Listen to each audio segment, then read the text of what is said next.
And later on, I'll show you the class pulled in front of his leg. You see, I don't know whether you can do it with ladders, but that was really very, very strong.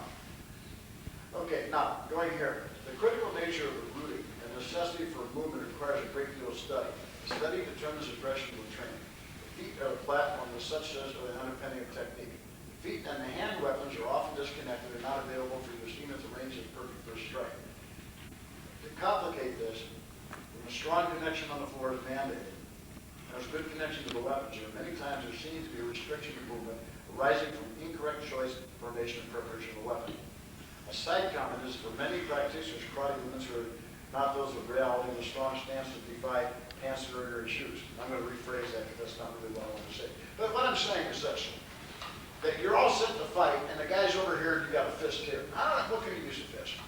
How can you use a fist?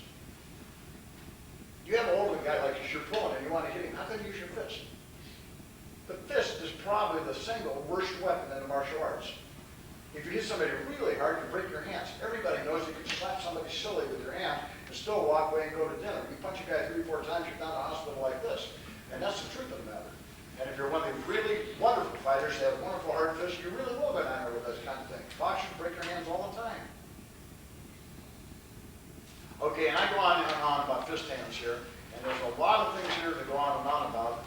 And I want to go into incorrect fallacy of grouping, but I will flip back to the manual on page, on page 6.8 and give you 2 things. The qualitative, I'm going to skip back to 6.8 in the manual, and I'm going to read this. I'm going to read this rather carefully. All right, where'd you go? And I'm on page 6.8, I'm going to read about the page of the floor, okay? 6.8 in the major manual. It's in the first conceptual framework. It's in the second part of the second edition.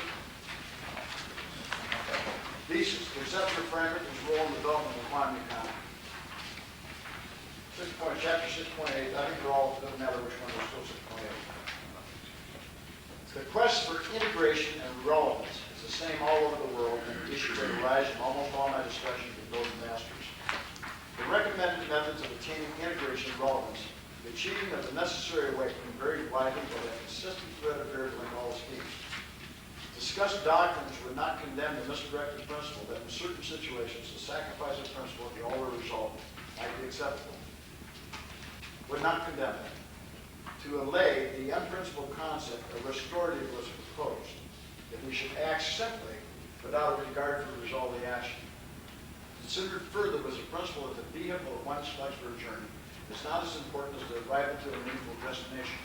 And again, the modifying proposition that the journey itself is the destination. That was Marshall McLuhan who was arguing so much of that with understanding media. That's necessary. The purpose of this essay is to provide you with some of my thinking regarding this journey, taking you with me on my quest for a modicum of true knowledge in the martial arts. In our studies, we attempt to make complex issues more simple and easily understood, illuminating them for discussion, if you will.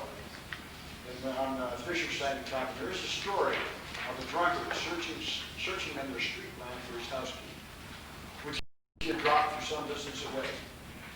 Asked why he didn't look where he had dropped it, he replied, "It's lighter here."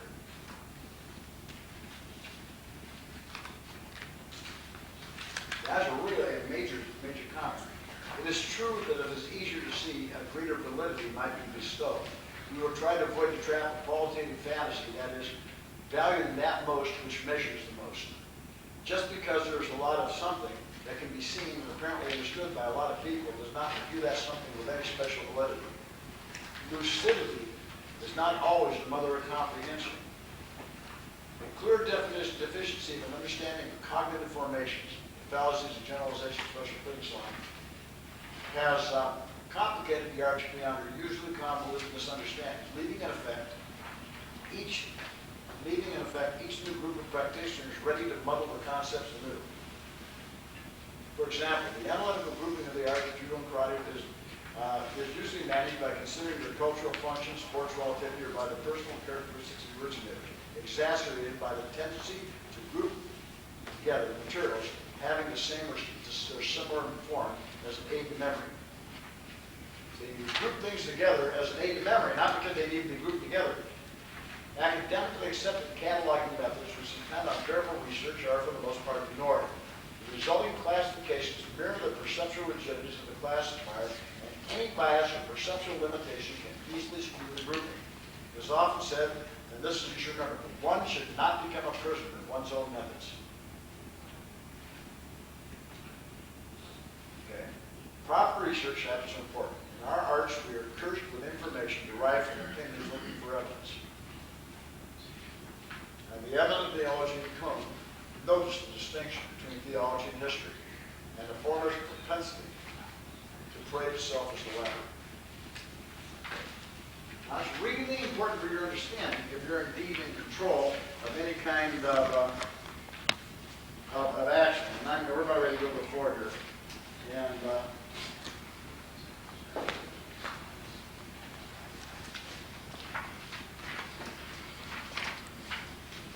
I think we can just go to the last book now. I don't think we need to do this anymore. We'll talk about this tomorrow. We don't need to go on further than another. There are a lot of things that I want to get into, but I just don't think it's time to do that. Are there any questions that we've gone so far? So I would ask you to mark your book on the understanding basic movements required for Kwanmukan. The general notes on the power through movement of the Kwanmukan pattern, and let's go to page 18. Let me reread that because this is what we're going to do out here. Morning exercises, what we're supposed to do, I'll read in the morning. In the following Kwanmukan sections are the complete Kwanmukan, and we'll have pictures with them, but they're there. They go from page 21 to 41. Okay, the characteristics of the Kwanmukan pattern. All movements should be integrated with a breath and conscious thought. This harmony allows the necessary unity of spirit and external appearance. See, when you're moving this, you can't put aside your conscious thought as required with Zen. This form is so large that you can't lapse into action and not think. So this form requires thought, but the thought has to be linked with your breath, so that the spirit and appearance come out. You see, and it has to be linked, and you can see that.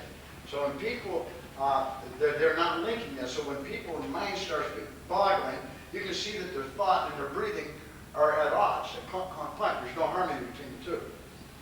Okay, despite the powerful actions of the form, and powerful is used as a linking, symbolic link word. And we use that word, symbolic linking, because it links to previously known ideas. We could call it, it touches your schema in a different way. A tranquil mind and relaxed body must override any unnecessary tension and agitation. There's parts, and now that I'm saying in here, there's parts of the form that become agitated. As a matter of fact, music, they call it agitado. There's parts in here that become agitated and parts that become tense. But they're not overwhelmed by the relaxation. Okay, you know, a guy brings a cymbal, bam! The cymbals don't overwhelm the orchestra. They're part of that thing. Most of the actions of the form are continuous and circular movements, which must be in absolute contrast to the stop actions. They call that circle the point. There's exactly the terminology for it. There must be a clear demonstration of movement dynamics, contrast of quietness, and explosive power. Contrast. So often when you see people run through the form, they go through the form. There's no contrast. It's the ability to contrast that makes things important. Like if I talk like this all the time, you see there's nothing like that. But if I talk this way, you see that's a contrast. See? The contrast is important. There must be the coordination of the three connections, upper, torso, and lower. Solidity and pliancy are manifested through these connections. Now remember, there's a certain part of the form that the pliancy is there. And there's others part of the form the solidity is there. Solidity and pliancy become two characteristics of the kata. Sub-movements start off at the feet, others from the heart, and still others from the small of the back. The feeling arises from the correct application will be easily understood and apparent to the observer. I said they're apparent, I didn't say they're distinguishable to the observer. But you can feel, you have a sense of the thing more.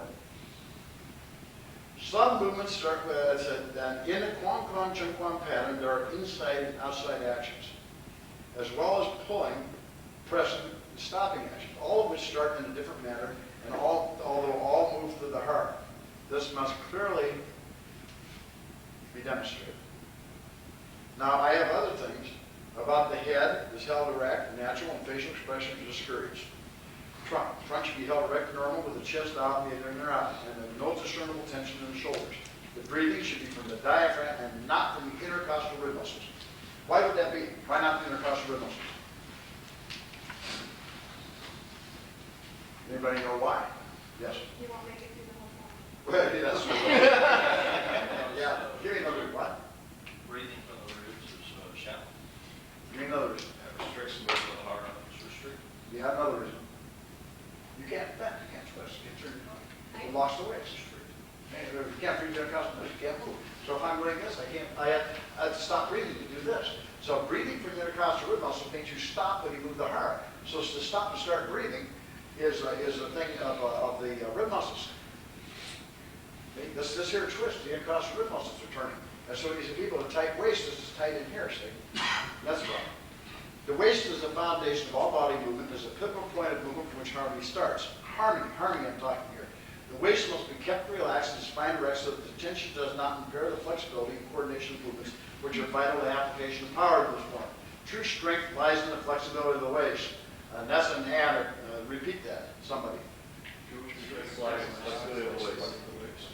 The connection of the hips, knees, and feet must be coordinated to provide balance. You know that. The legs must be slightly bent during movement. In the still posture, a feeling of pulling of the thighs or tension flex varies according to the stance and must be fully experienced.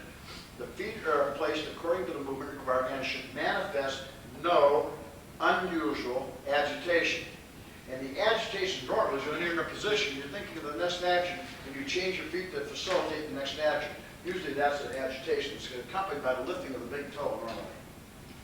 It was so interesting to note, excuse me, that when Takagi was in Japan at the Nishijutsu, he was teaching the Shotokan. He taught them that when you take a front stance, lift the toes off the floor.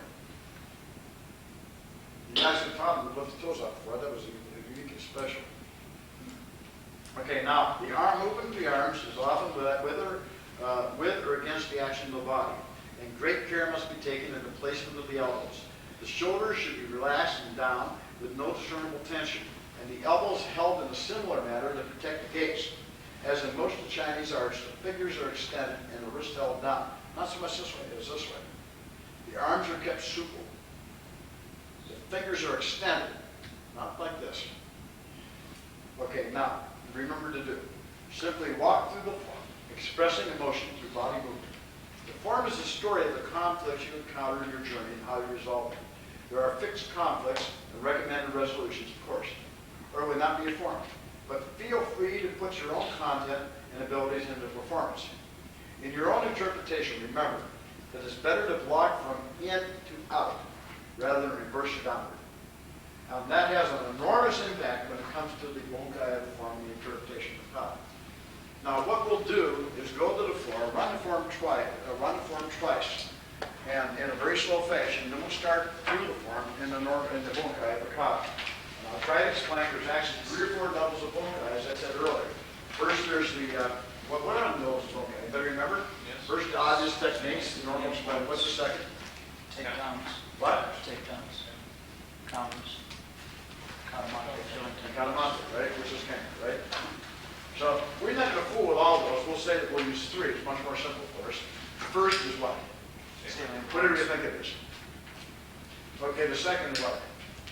The second is the action what we think it is. The third is what we think it can be. Like past, present, future. Let's be real simple with that. You all know what I said, right? Go ahead. What's there? I know the first is what we think it could be. What's the first? Jim, what's the first? First is what you think it Whatever you look at What it. do you think it is? What's the second? Well, What we think it is. What we third is what we think it can be. There's a lot of things that we think it can be, but it depends upon your knowledge. So we're not going to teach you what we think it can be. Like, for example, in the relationships, they're not slapping the face. We know that. We know exactly what they are for real. But we really don't want to teach everybody. So we teach what you think it is, and we teach what we think it is. But we don't teach you what it can be. See? Like if guys complain about girlfriends, so we teach them how to make money. You say, money, you can buy houses. And the guys say, well, I like girlfriends, so you can buy girlfriends too. See, that's what they can do, right? No girls can be bought, can they? Only renters. What? No. My wife can get into that. Good wives are expensive. Actually, wives are cheaper than anything. You guys without a good wife, you really don't know what life's about. That's the real joy of life, is having a good wife. And I'm telling you, if you're blessed for anything, have a wife and family. That's the greatest blessing. That's a great thing. But then somehow you got to leave it. And that's sort of like a little bit of a curse. And so that's what we're doing here. See, we're trying to lead our society. We're really here to do that. And this is the most powerful method of all. Because we start dealing with symbolism. We realize these guys all worry about the word lie means. The word lie. These are symbolic. And we realize they lie within situations at all times.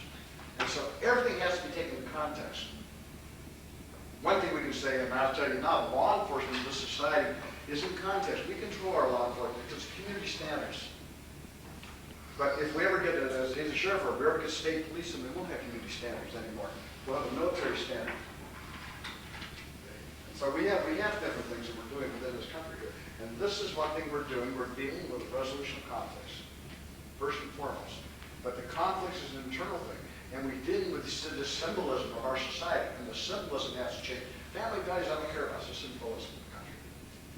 When the rich man is the guy, is a super fly going down the street in a Cadillac and big shine glasses with a lot of money in the trunk, that's the symbolism for success. I really worry about this country.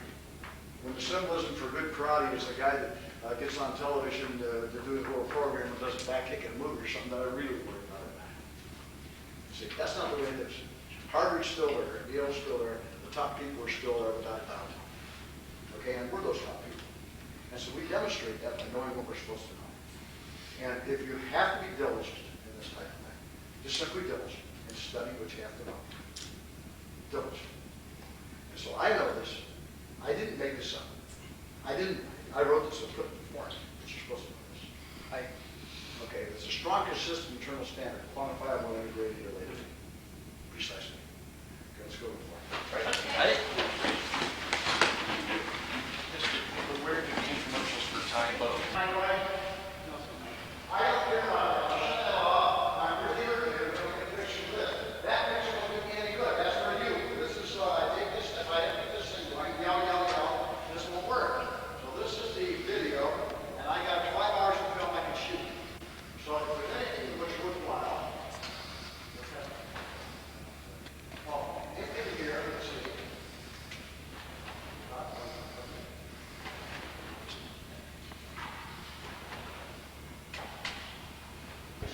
And for photographs, we have to use that. That'll give me the photographs in full size for everything I want. Okay, so we use David here. And I would like to see once more the low defense step forward punch this way, okay? With the action, and then we'll have the nothing don't fix this. If you're going to attack, you can do anything.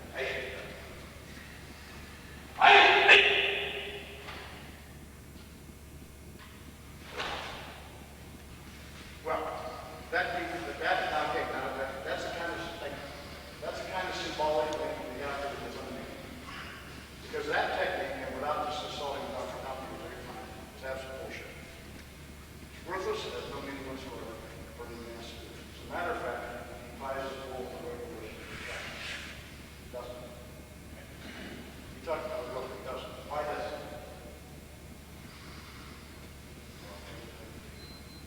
It's like exactly like saying I can jump higher than the car. And the guy says, okay, I'll bet you money. And I say, and so I stand there and go like this. The guy says, well, how about the car? Well, the car can't jump, right? This is a name. But the real technique starts from here. It's really complicated. The technique starts from here. It starts.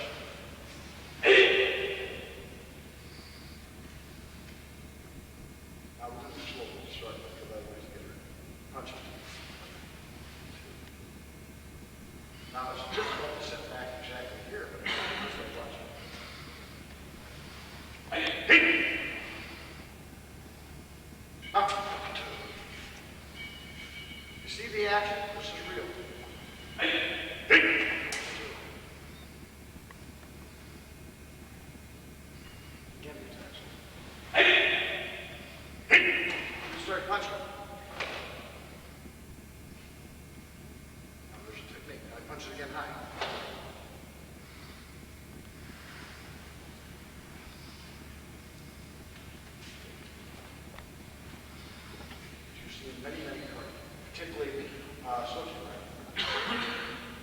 the action again?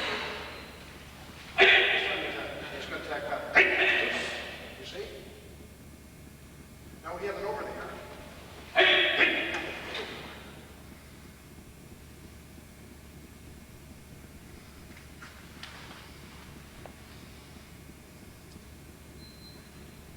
Do it again.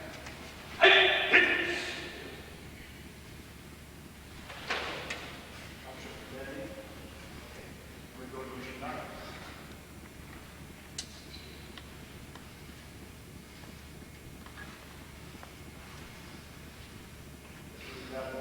And you notice, fellas, that I'm pushing, not pulling at all. So what happens with these type of techniques, that for a minute we'll practice this way. Now he feels really likely to punch him here. He feels lucky. So if I keep my hands in the Chinese position here it won't work. Here he starts to punch. Good. Now I drop it. And the hand drops here, always here.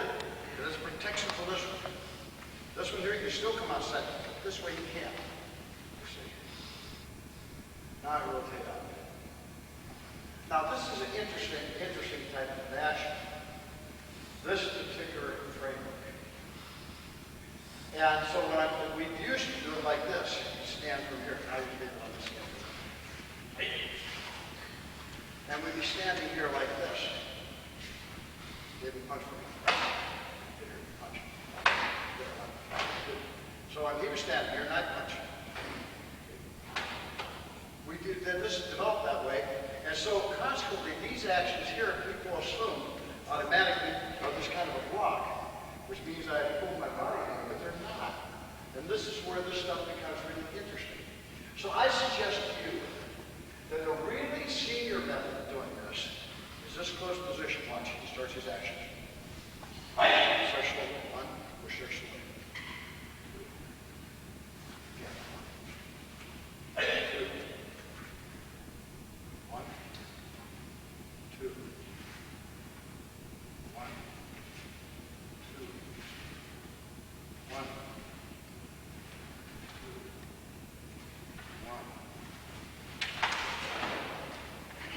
Which is the basic sushi. Again, so if he punches fast, push back. See the action? Now watch again.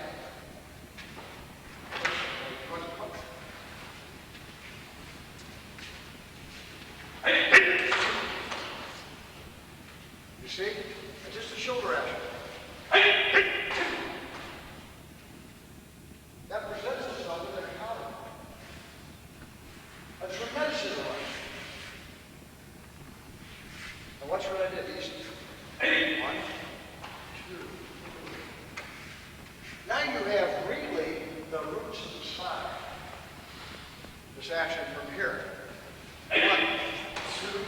I've inserted his body completely. And I'm using his shoulder instead of his left ear.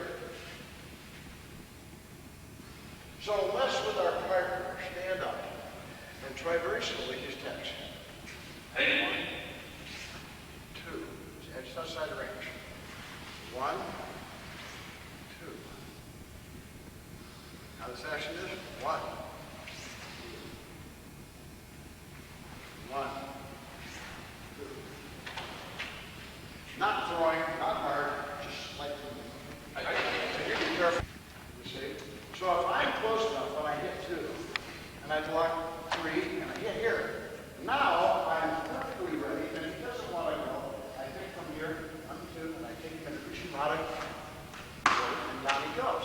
So we don't need to throw so much this time, we don't want to be worried about that. But basically, it's 1, close technique, 2, 3, back with this.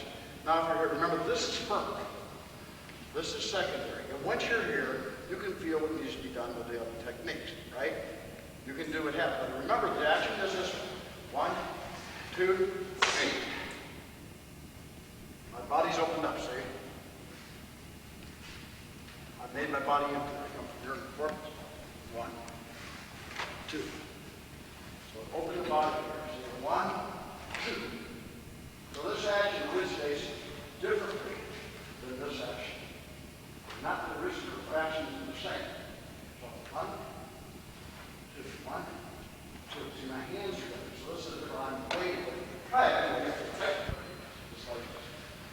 slap.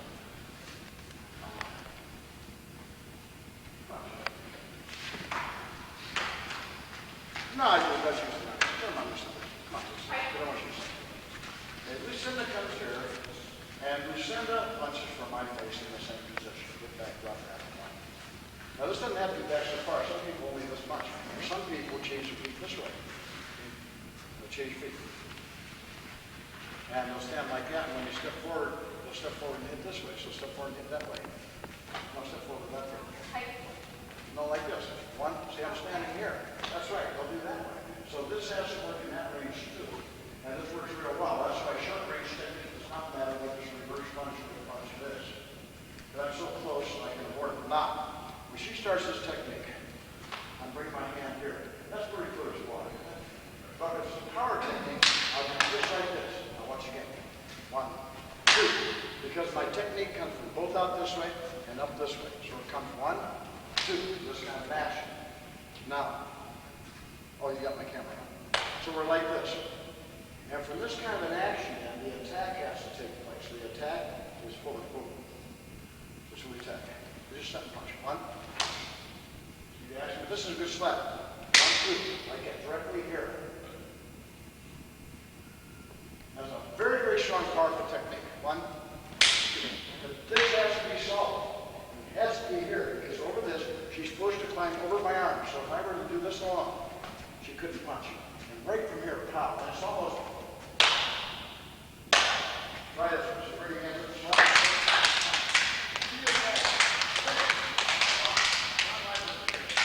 And John's been hit in the face many times, and he doesn't mind this kind of stuff, so he punches. Just not. See? Watch. 1.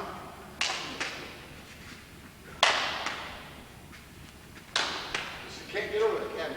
Watch. If I do that, he can't, but watch. You can't over that. So 1. Okay? So try this with your partner. Make sure the slap is no blow. And the hand goes forward.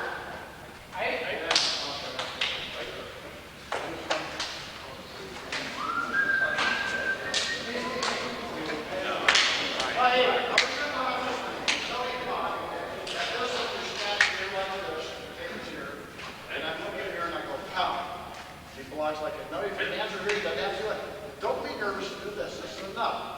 Okay, even if I do here, you need what's your change? His head, not the body. The hands come no higher than that. So I punch. And then the hand comes forward. Okay, again. Now you do it quickly. Come on. So you slap. Now I want to hear a good slap. Okay, 1. Okay, see? Just like that.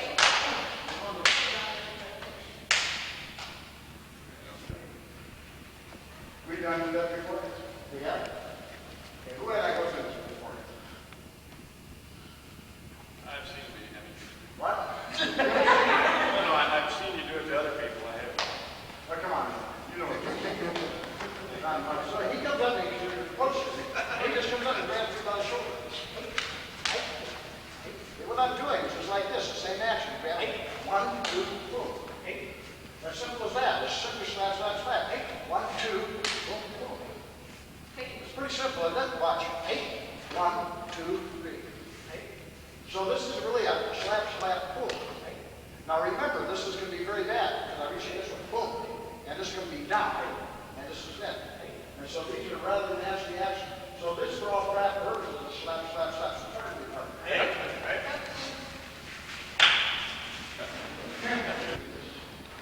We're now here, 1. And he reaches my body. 2. He reaches me. So you said you're going to bring that hand around 1, 2. 1.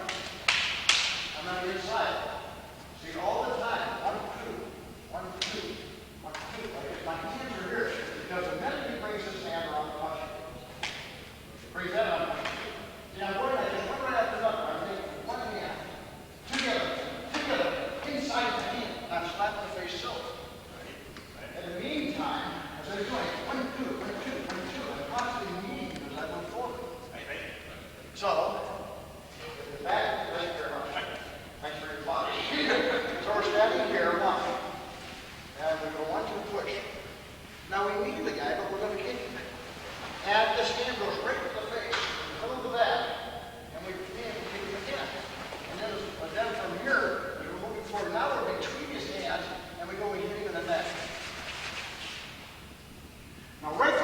return back to the right.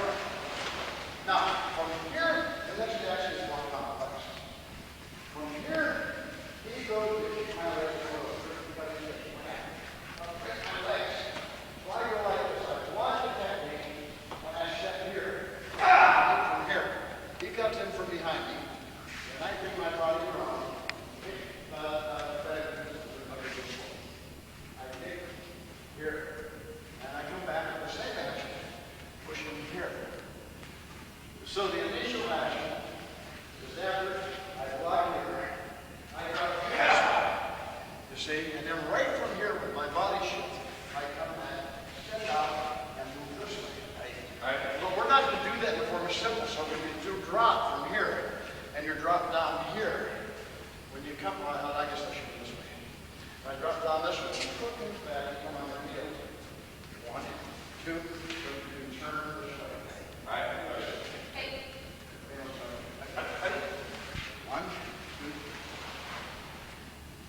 Do I see your toes up, Paul Hammond? Sir. I see it this way. Oh, yeah, I heard your turkey sandals from back here. Try it again. Okay. 1, 2, 3.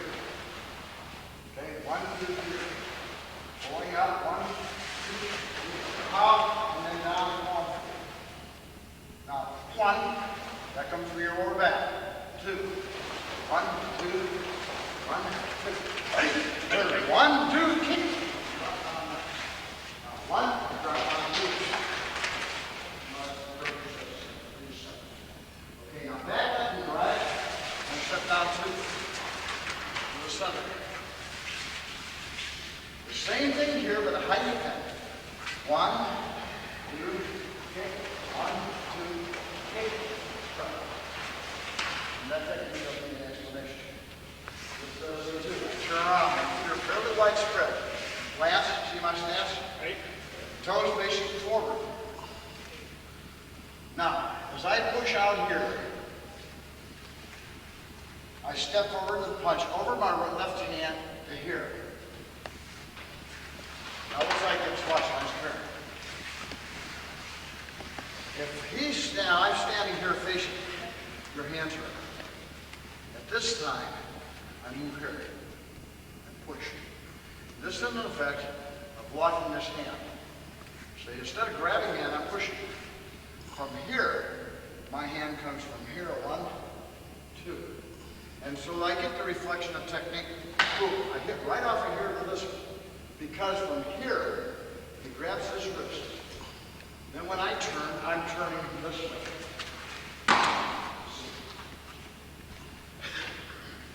And again, ready for that technique again.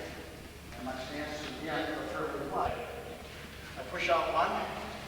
Now I hit really hard my bicep. 2. Remember, the hand moves first, doesn't fist. Now the hand goes underneath, comes up to the okay.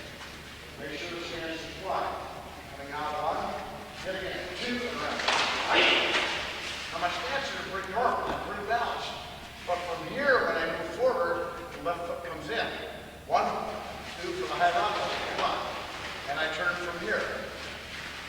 1. Now watch what I'm doing. Kick, 2. Then I turn here 2. I do fairly wide stance. Now what I'm doing here, if you haven't figured out, use your again, Lance. Hey. And from this position, after I kick here, I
So when I'm moving from here, 1, 2, 3, and I'm moving from here, I brush my hands off and keep this gap.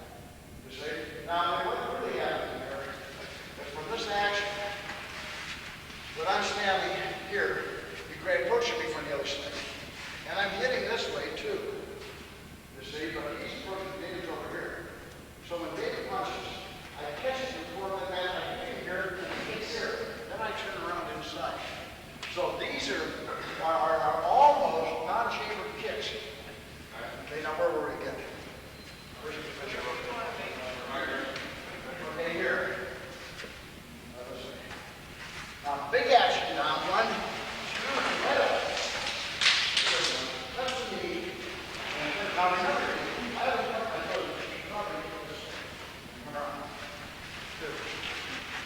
now from here is front kick roundhouse step. So I do front kick fronting, and my roundhouse and right isn't very good.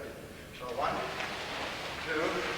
Now from here, this is the difficult action because I'm got David come here and land you from behind. So I catch this foot here, 1, 2, and I hit it. I bring the foot over the end, and I come back here, you come behind me, and you're now okay. I kick 2, right, 1, 2. So when I'm kicking, you reach for right that time. 1, right. So it's sort of like a joint action. So this action you have to stop both guys like you said for sure. But if I'm running here, and I'm where was it? I know. Okay, I just I came here around, getting down here. 1, 2, 3, 2. I just go down at the same time. Okay? So right here. Front kick. Roundhouse kick. Big action. And bring your foot right back. 1, 2. Back. Right here. Now, this is a quick enough posture. Normally this hand goes first. But you don't want this hand goes first. It's still gap. But we can't. It's not going to do it. So I just sort of stand like, and I'm going out a real hard shoulder. 1. And I turn that ball real hard. And I go ahead and 2.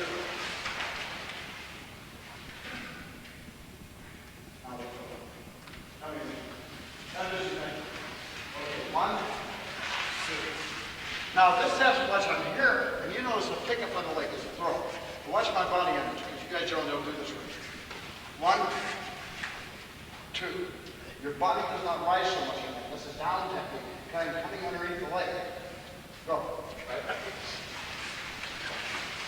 Now right from there, shift your body into your shoulder. 1. Now come down from here. You're grabbing the hair and bringing it down. Really just bring it straight down and make it nice and bring it up around. 2, and then inside. Now don't go back an angle. Go pretty much straight. Too much angle, you don't go on first. Okay, now feet are wide. Feet are wide. Normal position. On the wide. What do you do? Now push forward. 1. It's like you did before. Instead of getting here, bring it around shoot out. That's why I don't have to drop, get down, move, down here, and hit. Now, we're here. Now remember, the hands are here, and that's the block. The hands have to be here. From here, reach out 1. Now let's pretend we have a stone in his hand. Wrist down, fingers up, we step. We bring the hand back here. We throw the stone and poke forward. The other way down, wrist down, fingers extended. Pull it back, 1, 2, 3. Now 1, 2, 3. Now, seeing that we have blocks in our hand, let's follow the analogy. Hey. He decides he's going to put his head down and tackle. Puts his head. I hit him like this. I push him backwards, and I hit him here, and I immediately hit here. See, so let's get so you can see it. I go coming from here. He tackles me. 1. I hit him coming up. 1, 2. So you remember I hit Andrea that day? Same thing. Boom. I push him back like this, and I hit him here. And then I hit 1, 2. It looks like this. 1, 2, 3. Now we match that because this is treated as cross-body block. This is treated as a pseudo. This is treated as a technique. That's what normally did. It's not here. Okay, so we're here. Okay, so we're here. 1, 2, 3.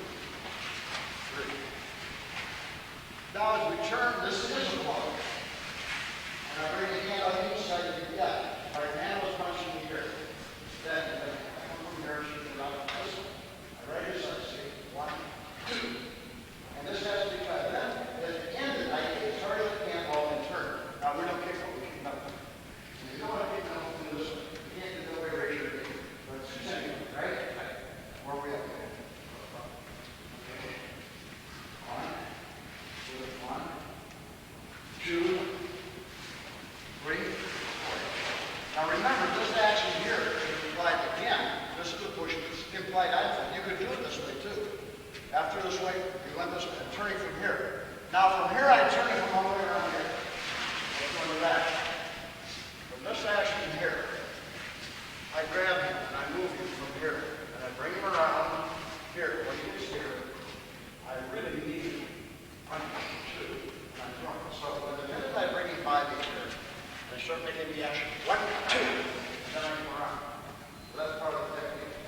And from this way, it's in front of me. I hit him again. 1, he starts to punch. 2, 3.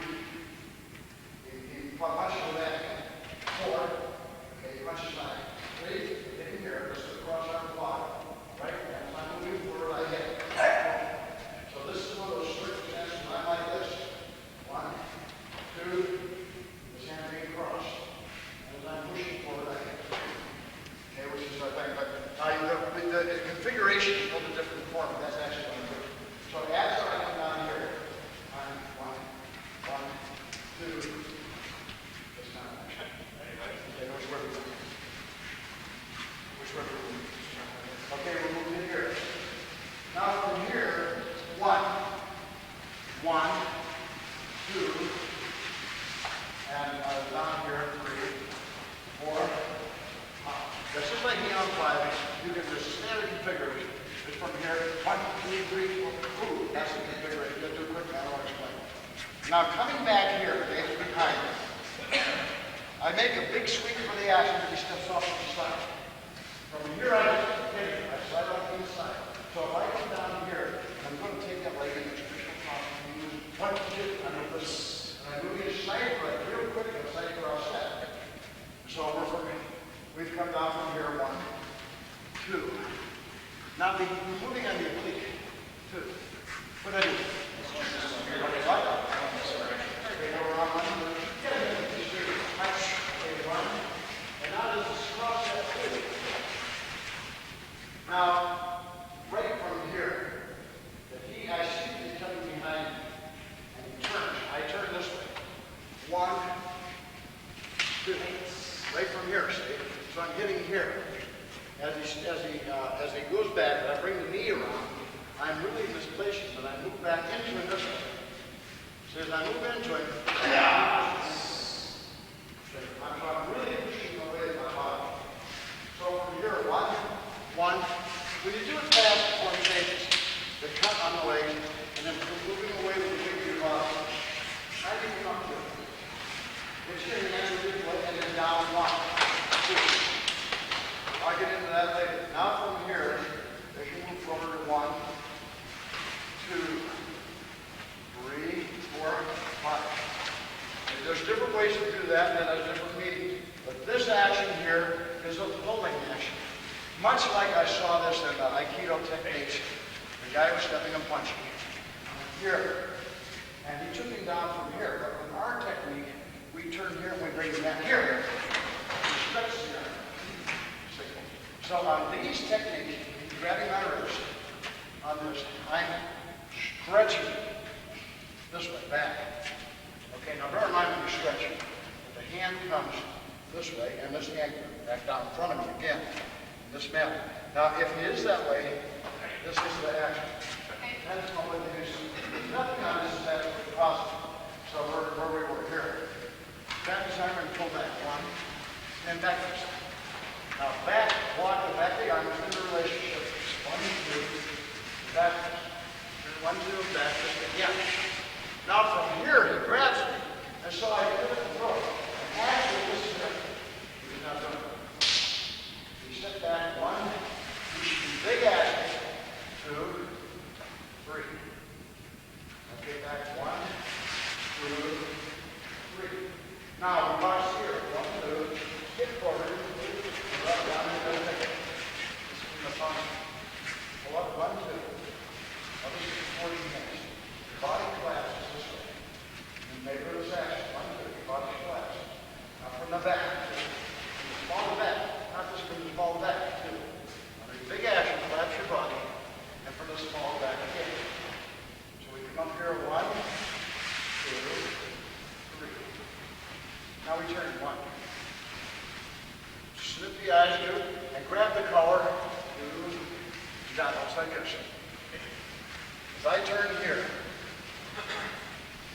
grab, skip his eyes, grab two, my throat. Okay? So we're here like this. And after we're like this, we snip the eyes, reach out, we grab them with our waist, pull down to the other side. Now we open up with the hands, and this is the cross the body and the thrust. Hand formation being important. Open up again, thrust across the body. Now without rising, two. Turn one. Keep the other. Now come around with that hand this way. And then hit two. Wow. This hand comes right on top. Now twist your arms completely over like this. And bring back one, two. I don't see this complete twist. And sometimes I see me going this way. No, twist this way. One. You can't bring the knee in. One, two. Now one. Now what I've done here, this is a neck shake, but I use Polly over here. See, this is the way this thing sort of goes. You're side of your finger. And after I grab this guy, get him here. I'm going to do it in reverse because that's the side of the eye. So I grab from here and I come back, and I'm breaking his hand, and I'm throwing away. From here then, I step forward, one, and I grab a hold of you guys, and I go two, boom. Here. Now this time, Dave's behind me, see? And I turn and flick his eyes. He starts reaching. Boom, boom. Now from here, I catch him here real quick. One, two, three seconds over here. You see how excited they are about doing this? And then, get behind me again, and I hit him. How does that again? Here, one, two. And I come up and I flick him in the eyes, and I hit him again, boom, and I turn here. Now he's behind me again. He comes in. You're right behind me. Right behind me. I come here, and I go in here. You come in, and I hit you. Right here. Then he's behind me again. Just down. So I go, bring out, and I hit you, and I go, boom, and I hit you in here. See, I'm up this way, and I come down, and I come down this side, upside, and hit you this way. See? Then I turn here. So the whole pattern is sort of like this. I'm in this position. After my hands are here, and I hit, I go out one, and then I move back two. I'm on the wrong foot, I'm thinking, so one. Now from here, I turn from here one. Now watch me, just get an idea, so watch me. Now from here, I turned one, two, three, completely over, two, one, two. I turn, one. Now the other one, two, three, one, two, three, one, two, three, one, way back and dip, up and down one, then the hands straight. From here directly.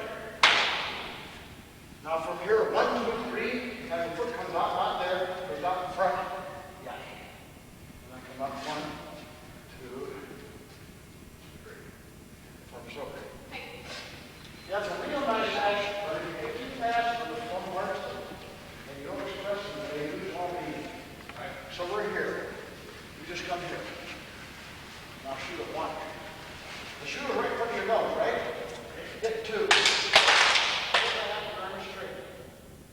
Pull back, one, two. Because you're pulling this as a choke.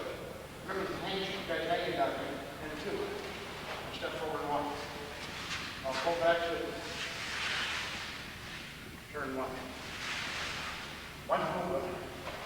Now, one, knee, and hit. One, knee, hit, and down. Up. Two come down, hit hard. Pull back, one, hit. Now, one, two, four. One, two, straight out with the one, two. Okay, now, what this is, this side, I'll take you. He's approaching me. He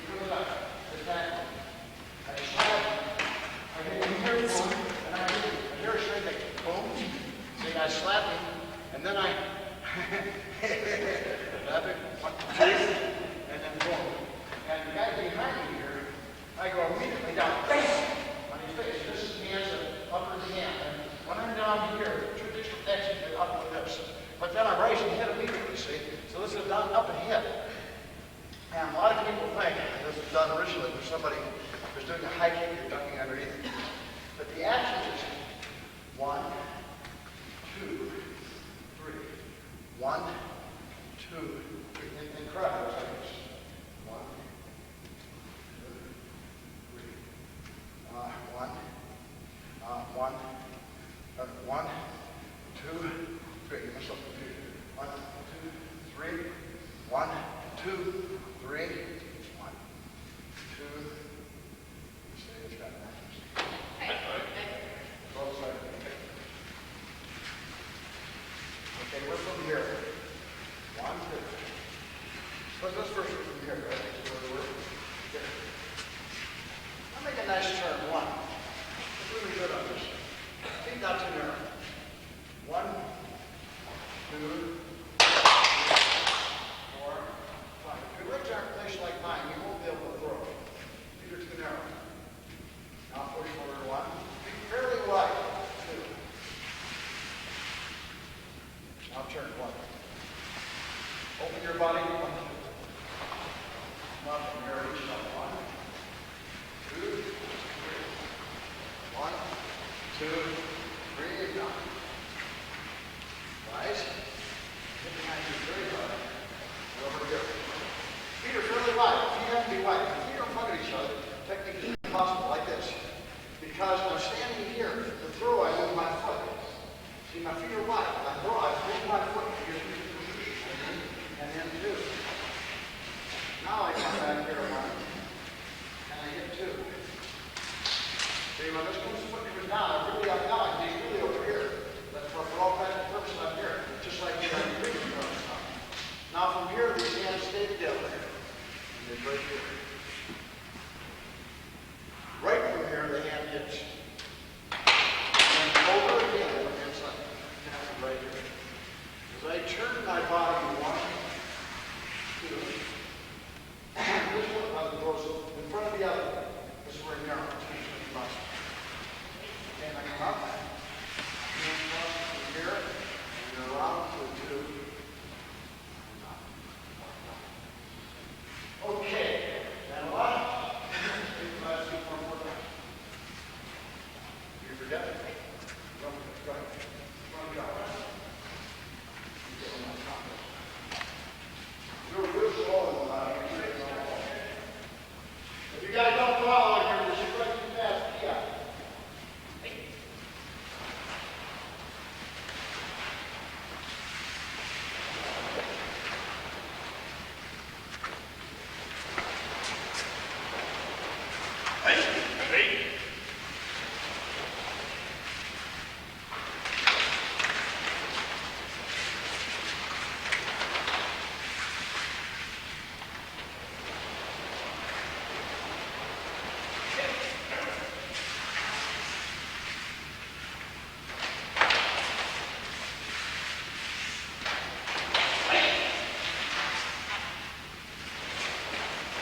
out. Oh, shit.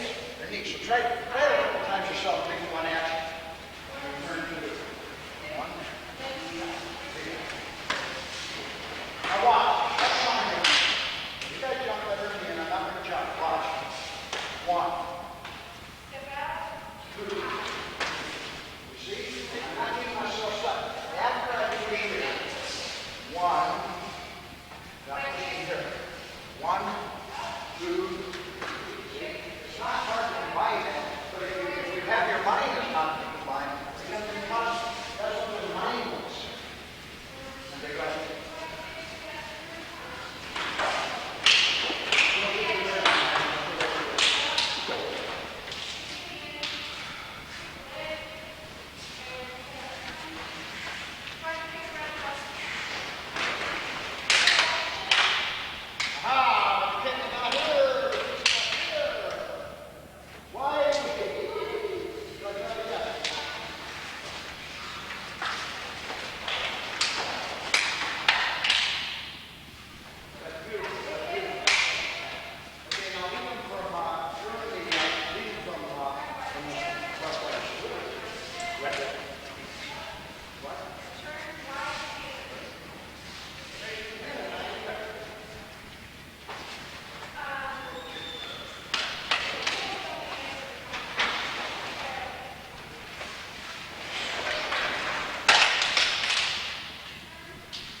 down. This is meeting this way. There's many ways. So if I'm standing this way, you kick this is down and block this for the side. So this down this way. This is real heavy elbows to the back, or somebody that's grabbing it. Where do you go?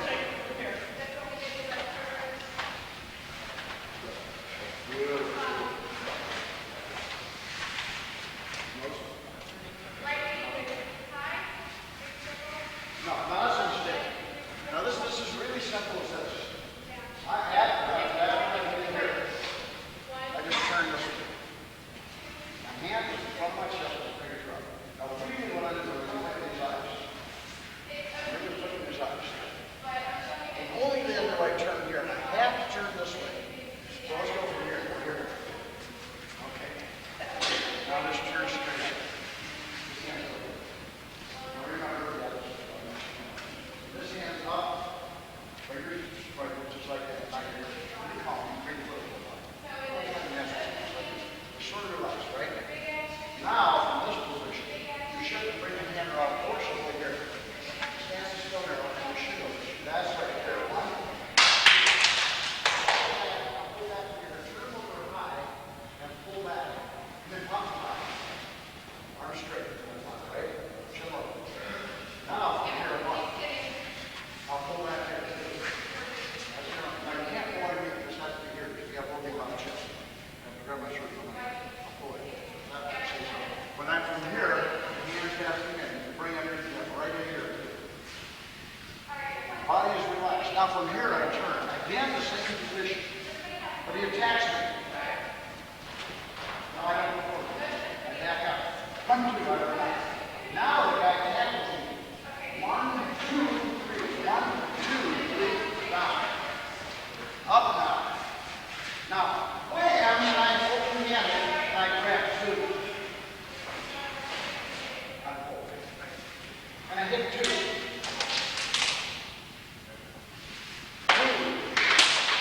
Now down. 1, 2, and this one comes in front of the other. 2, 1. Hey! Up. 3. That's what a mother is for. Hey. That's mothers. Okay. Come on up here. Enough. Let's talk about the stabbing hand. Let's play a game. Okay? Let's play a game. Hot hands. Everybody can do it. Nobody did that. I'll back up. So fast. We'll play a game. Hot hands. Now, he holds his hands. My hands are here in this position. He holds his hand up like this. Here. This hand up in the first. Now, my goal is to hit this hand before you move it. Normally, punches this way. We're not going to do it. We're going to get it this way. So we're just going to be quick. He can move his hands. Now, you really can't beat somebody who knows what they're doing. This is like the game of go. Punch over this. So he's up there like this.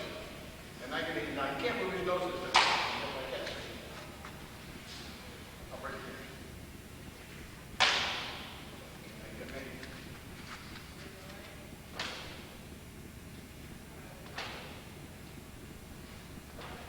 Now you can't slip your fingers down like this. See? So I'm not sure you're still. Okay? What am I going to do with my hands? Don't stand up again. I'm hitting with a closed fist. As a matter of fact, I'm hitting with one knuckle first. This is really a problem. So what if I just push him and block out? Okay? Give us like that, right?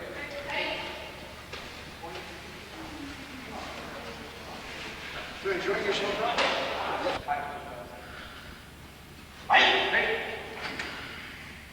We'll do a little distance on this.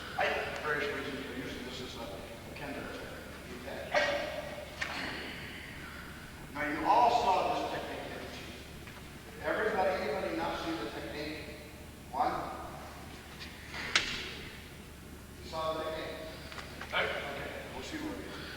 You're standing. One. You all saw it, right?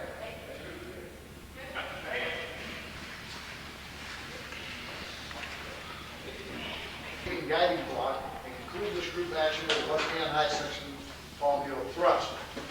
And I always like you to look through the first page and see if there's anything on that page that you're complicated, you find complicated for you.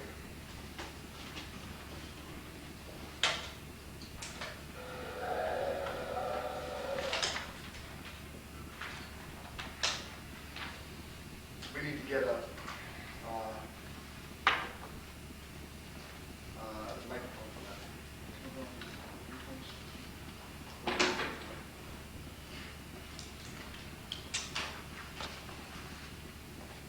Can you read this okay?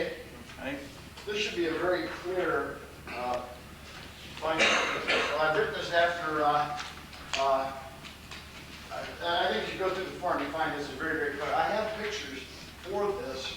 I just couldn't get them on the pages fast enough. They're being cut, and I'm going to have to reform them because they're too small. But I had pictures, and I just didn't include them here because it was prohibitive to bring all this stuff down.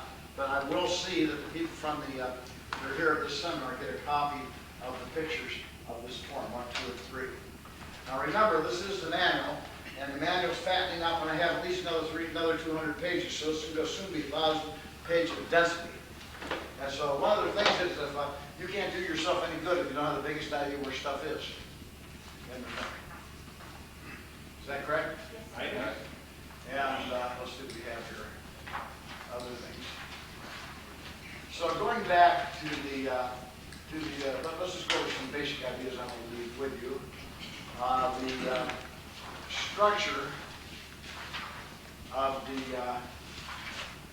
in the first place, what are you supposed to call me? Yeah, John has trouble with that. He says it reminds him of the slaves in the South who said no, son, yes, son.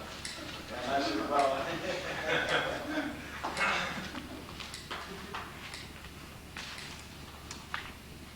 okay, one little thing I said here in propositions. I said, paid teachers rarely marshal evidence and reach conclusions that generally deal well with the player in the paper. The natural consequences of those who end up controlling the organization of the teachers. The existence of such organizations is often dependent upon those teachers, and the standards subsequently set can be said to have been formed by the ignorantia. It's a real mistake for a technical group to let their standards be controlled by the needs to maintain the system. But this is an ignoratio, David Hackett Fisher writes, compounded by an ad hominem. The complaint is not against the method, but rather against making that method into a standard of substantial significance. We need to, I know that's kind of big word, but I think it's extremely important that we bear those particular concepts in mind, and we have a complete understanding of the situation. Now, I have a history of the back of this. So we have 4 structures in Kwan. Now I have 8. Let's talk about the Kwan Kumite, which is the training methods arising from this form. We have 2 divisions, and what are the 2 primary divisions? 1 foot on the ground and both feet on the ground. Yeah, 1 foot on the ground and both feet on the ground are the divisions. And on the both feet on the ground, we have split it how? Sections, 2 sections of 8 and then 2 sections of 4. We have 2 obliques and a linear and cross, is that correct? I grouped them a little differently because of the complication of the exercise, but we have we have the 2 oblique steps. The oblique draw, the oblique forward, the linear draw, and the cross step, these are separated. Now I made 4 recommendations for the technique on each one of these. And I did not, you need to do those, and once you've done those, and once you understand those, you can do whatever you feel like you want to do. There's no reason for you to continue to do those things, and except you must continue to teach them. They have to be known. Now, getting back to the thing, we're going to do some particular forms tomorrow. We're going to go back on this again, and we're going to do much more complex. But let's go to page 4. These are what I consider the structure of our style, if you would be called style. Okay, the first one is the value of our inheritance. What's the worth of what we have? And the other is the extreme importance of having a real line of inheritance. And that's a completely different argument. The exact lineage of our style, the accuracy accuracy of the information that we have, prove and confirm our accuracy, the exclusion of fantasy from our style, and the modification of our style in the modern paradigm. And if you can claim a style, it should be real and you should know it. And that's essentially, that's a modification of the principle, but actually that's it. That's our lineage. See, that's all the lineage. The second place, intricacies, or what they call esoterics. The technical mandates, kinky methods, the movements, waist twisting, and tax defense methods, those are all different. Those are esoterics, and they really, like for example, the tax defense methods. We could say, for example, there's two kinds of fighting. One is where a guy got your wallet, and you want to get it back, and one he has your wallet, and you want to get it. Or we could go real clever and say that there's three things that can happen in a fight. You have to get you first, you can hit him first, or hit each other at the same time. They're a philosophy. These are philosophy of fighting, not more than anything else. So the methods must yield to that. When you're chasing somebody, the methods are much different than when he's chasing you, right? And when you have to defend yourself, and you know the only defendant is to stick the guy with an ice pick before you get hit. The cops around the corner ready to get you. Those are really serious social judgments that have to make. Yeah, so the technical standards now, the kinky girls, those aren't good. It's the kinky girls, the Kwanmukan patterns, the Chen Kwan pattern, the Chen Kwan Kong pattern, is sparring. That's all that separates our style. There's not much more. The technical standards, merely kicking drills that we use, Kwanmukan pattern we use, Chen Kwan pattern, the type, Tom Su Chen Kwan, and a Hong Kong Chen Kwan, and then sparring. And there's nothing much more. So in a sense, it appears very simple. But since we're talking about katas, we go back to the right of way and go to the basic movements of the kata. And each kata, or each factor has now don't you read, has the expressed impulses, what and what? Desires and feelings. Impulses, desires, and feelings. Every art encompasses what? Every art. Now remember, we have a conceptual framework composed of mental form, schema form, and gender form. And we internalize the values of that through a thing called inculcation or internalization, through the standards. We internalize those things. And that allows the cognitive restructuring to arise, which allows a virtual reality to be acted upon. So that's exactly the same as the conceptual framework. It's means, methods, and manner, right? Content, form, message, and means. Every art encompasses what? Content, form, message, and means. There's no art that doesn't have those. Those are standard thing in any art class, or standard thing in music, standard everywhere else. Village chairs. Yes. Content, form, these are expressed by what element?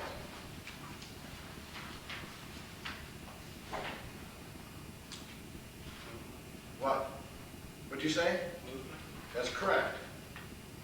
So movement expresses content, form, message, and means. Is that right? So movement has three facets, doesn't it? Right. What are they? Axial, locomotor, and combination.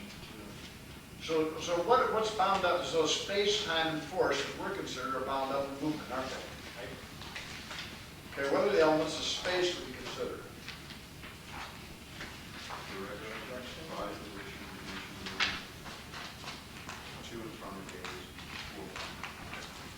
Okay, so time is bound up in movement. What is time?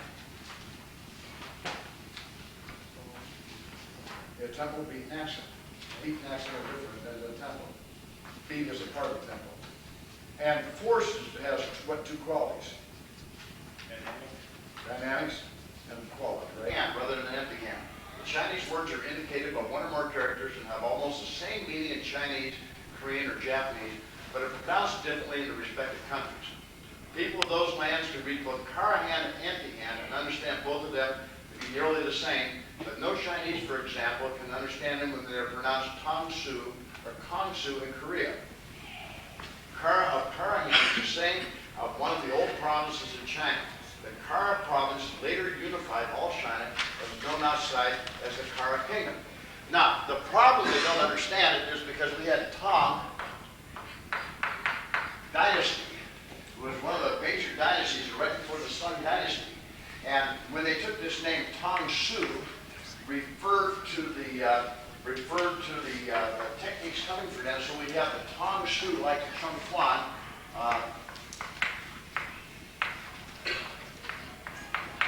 Was the Tang Su Chung Kwan.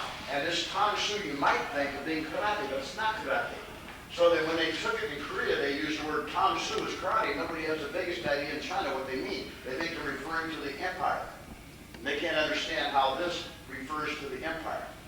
So we have that really big difference. So the Tang Su is definitely, even though it's a Chinese word, it refers to the Chinese empire, and for the Chinese people, it has nothing to do with karate. So they just called it Tai. Not the word Te, they called it Tai. The word Te is incorrect pronunciation. They always called it just Tai. And so the translation became incorrect. So in any event, the Kara province later unified all China and was known outside as the Kara kingdom. Well, of course, the guy who unified it was General Kwanmu. Kwan Yu, who was the general who we take the Kwanmukan from. And going over, skipping again to a little bit more some pages here and some concepts. And about karate, in my opinion, I like H.L. Mencken's idea about the ideal martial arts tablet. And I put martial arts loosely. It's on page 14.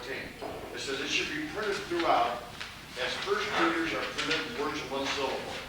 It should avoid every idea that is beyond the understanding of a boy of 10 years old. It should print no newspaper, no news about anything that morons are not interested in. Now, that's just like Black Belt Magazine, right? It avoids every idea that is beyond the understanding of a boy of 10. It's printed in words of one syllable. It is not printed. There's no news about anything that morons are not interested in. And I hate to say that. Nobody's recording it, are you? Okay. Untruth, warped information, make-believe, have created mythological karate that engendered specious pseudo-facts, which clever individuals use to create an aura that enhances their public image. And I'm talking here about sort of like karate. You could say your patches and things like this in a lot of karate, the big things they have on the back and all that kind of junk. Not for us so much, but other people. As Mark Twain said, nothing needs reforming so much as other people's habits. But it's not us. He said, the horned helmet and the rattle appear to be the only difference between the image that many martial artists project and the mysterious presence created by the witch doctors. Martial arts don't use horned helmets and rattles, but compensate adequately for this lack of traditional equipment by using props of necessary weapons and stylized uniforms. The props might be mystical in nature, but the effects on the mind is real. The true damage comes when these mythological standards are handed down to the students in the guise of traditional knowledge. Because of secret and non-standard nature, this arcane knowledge is fundamentally unknowable and inaccessible to scholars and is thus incorrectable. You can't correct it because nobody knows it, you can't find it. The accessibility of knowledge for close study and the critical analysis is vital to the study of any art or science. Con men, with their chicanery, depend upon avoiding this close, damaging scrutiny. Now we have something, I'm not speaking against the church, so please don't misunderstand. But the Catholic Church for years what they called a mano muertes. And if you didn't like, you wanted to buy any property from the church or anything, you couldn't find it because nobody owned it. You couldn't even find who owned it. So the church would always say, there's a dead hands on it. You never could find out actually who owned the church's property. And so it's the same thing here. You can't find it. You don't know what it is. You can't find the information. You can't discuss it. Because you have these words like power and key. Like Alice in Wonderland, it means whatever you want. Who knows what power is? I mean, I don't know what power, but a powerful blow. Is there some kind of mind link? What is a powerful blow? I have not the biggest idea. Do you? Maybe we use like Noam Chomsky said, and I'm reverting again all the things I say. Things like Chomsky said. We have the ability to recognize things. We don't know what it is, but we know it when we see it. So he says that he used the word cognize. I think I recognize power. Don't you? But somehow, the ones that always hurt me are non-powerful techniques. And I think that's a sort of cognitive restructuring arising out of sparring. Michael, there's a chair over here. You can get back here. Okay. Now, because of the difficulty of trying to establish some kinds of things, we should have what we call core knowledge. And That's on page 17. I'm putting first the article of actually the author of what's called cultural literacy. And, you know, I'm having a great trouble reading this because when I highlight it in yellow, it draws my eyes and I can't read it. So whenever you're doing highlighted work, you should have a double spacing so that your eyes are drawn to it. Since this is a written text, it's difficult to highlight. And of course, for you guys who are creative writing, everybody knows that you use what is it, John? Green paper and yellow green paper and all kind of, what is that? Yellow paper and green. Yellow paper and green pen. I think you said that. I'm not sure where you got the idea from, but it sounds good. Well, that's why they designed the legal pad. You need a green pen. Okay. Because guidelines are so vague in skill-oriented curriculums, huge variation occurs in the content of what is learned from one class to another. Because there's no consistency in what the children were taught in previous grades, teachers don't have to make a disastrous compromise. Either they fill in the knowledge gaps for all the students in the class and make the progress excruciatingly slow, and that's like a lot of karate, or they go forward at the pace suited to the most prepared students, leaving the others behind. Such a hit-or-miss approach does most harm to disadvantaged students who usually depend on school for their thing. But even the advantaged students are hurt by being left with huge knowledge gaps or by being bored with repetition. That problem is avoided in the best and fair school systems in Europe and Asia, which offers similar programs similar to the core knowledge schools. So students have learned the same things, the teachers can build on that shared foundation and bring the whole class forward. See, this idea is teachers can, because the students have learned the same things. That's the major point.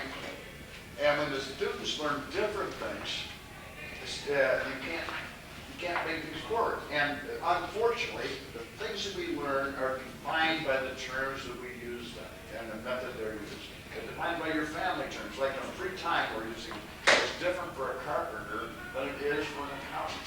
A carpenter maybe want to read, an accountant may want to do carpentry. The difference in free time. So we want to make sure that we understand that the core knowledge, meaning that's passed on without interruption. And for us, remember, that's part of our framework, because that's the inculcation of our standards. So the standards have to be the same. When you do the one-step findings, they have to be able to go to the same place. When you do the form, it has to be the same form. Okay? So otherwise, we can't transfer the knowledge, and we're stuck boring people with repetition, or else creating great gaps in knowledge. Take your choice. And that's very bad. Now, to do this, we use the forms of play as part of our inculcation. And we begin on page 19, quoting the Accountant's Encyclopedia. Jean Piaget, a Swiss psychologist, viewed children as people who continually make and remake their own reality. We do that in karate. We remake our reality, and that's a really important point. We go into the inner self, and using our new system of thoughts, come out with an outer self that is more applicable and more in contact with the inner self. So we sort of like end a conflict there, or attempt to. They grow mentally by taking the simple concepts they learn early on and integrating them into more advanced ones. It says in the sensomotor stage, the children become aware of themselves as separate beings in the world. And they try to master their reflexes, and they constantly experiment. The preoperative stage is marked by learning language. And then going on, as the children begin to classify objects in the concrete operational stage, they become classifying objects by the similarity of difference. This is the beginning of logic. The last stage is the period of formal operation, which lasts into adulthood. It becomes possible to make hypotheses and to master abstract ideas. Individuals can relate their thinking to that of others. So you can't be a standalone martial artist. You have to be able to relate your thinking to other fields, or your art becomes fundamentally useless to you. It has to be in relationships to other things. You can't go around teaching bank presidents to punch people in the nose. It just is unfunctional, you know? Better tell them where to get good insurance agent. How to sue, or something like that. Okay, going on further, regarding play. Many of the world's creatures take part in activities that seem to have no rewards or purpose except pleasure for the individual. These activities, collectively called play or recreation, are often pursued with deep concentration. Man plays throughout his lifetime. Now, there's That is really quite true. So you have to understand that this idea of play is critical to us. And furthermore, he says that a linked play with the growth of intelligence. His theory suggests that two processes, assimilation and accommodation, are fundamental to organic development. He defines assimilation as any process in which information received by an individual is changed into a form that the individual can use. That is, the individual digests all the information he gets and puts it into a form usable for himself. He defines accommodation as the adjustment of an individual that an individual must make to the outside world so that he can get the information necessary for assimilation. And of course, if you think that's sort of bungaloonious, that's exactly what we do within the university structure, because Piaget's developmental ideas are one of the greatest ideas. Now, going on, symbolic or make-believe play characterizes the representational intelligence period, period of a child. And unfortunately, we have to return to that stage to be able to understand symbolic play. Symbolic play helps the child assimilate and consolidate his emotional experiences. He uses play to reproduce anything that has happened. But he makes no attempt to adapt to reality, so in play, the reality is distorted. The character of make-believe play derives from the child's intellectual process at this stage of his development from both his egocentric position and the highly individual characteristic of the images and symbols he uses to play in his games. Well, in the morning getting into this, you see, we're really describing exactly what we do, but in others' terms, in really academic terms. Now, in this sense of play, we have set up a grading system because we like to know where people are. So going down below, speaking of how we have the conceptual thing that I know people believe that they have, that people take too long to get into the school and this kind of thing. It says the two Okinawan schools share the common factor of observing only natural stances. That's an interesting quote all by itself. It deserves more discussion. Speaking of the great master Kian, he says Kian learned karate rapidly, absorbing both Torite and Shurite. Within a few years, he had mastered the secrets of karate, which can be used most effectively by a small man like himself. Within a few years. And in last month's Asian martial arts secretary, John Blooming was talking about this guy that earned his black belt in 3 months and earned his 10th degree. And if I'm wrong, but you should remember a little clearly, what, about 4 years? Is that right, Jim? 3 years. 3 years. The guy earned his 10th degree in judo. One of the really, really great masters. So if you think a guy go from white belt to 10th degree in 3 years, it's gee, you know. Unfortunately, he could beat everybody. Like he could go through 150 7 degrees without loss. But see, judo has not gone anywhere because judo has a bunch of idiots doing it. And even though they do really have a marvelous sport and that kind of things, the people are really not the people who pass it on because they have really no core knowledge. But it's like wrestling. Okay. Now let's skip over here to 26. I'm just going through some of the things that you're supposed to be studying and understand. Kata standards. So core knowledge. Unfortunately, some kata standards display uncomfortable extremes of motion that violate the rules of intended functionality and sound biomechanical principles. And I made another comment over here that I'd like to find it. Where's my comments here? The first section. I think my friends will appreciate this. Shitoru Kata is a ghost dance heralding the return of legendary karate. And if you guys that were with me at Caltech and heard the big lectures on ghost dances, you can ask him to explain that. So other principles we feel are of critical importance are the words of kawashi and kazushi. See, kawashi and kazushi, they're really important for the principles of kata, aren't they? Why do I put kazushi and kawashi, the principles under kata standards? What form do kazushi and kawashi appear in kata? Name one kata in which they appear. The first kata you learned that they appear in. They appear in Kwanmukan, but name another very simple kata. What? Well, I'm passing that show. Then Pion 3. Pion 3 they appear. 1, 2, 3, run. That's the first time it passes. That's the first time the walkthrough passes. Kazushi, first time a kazushi really appears is Pion 5.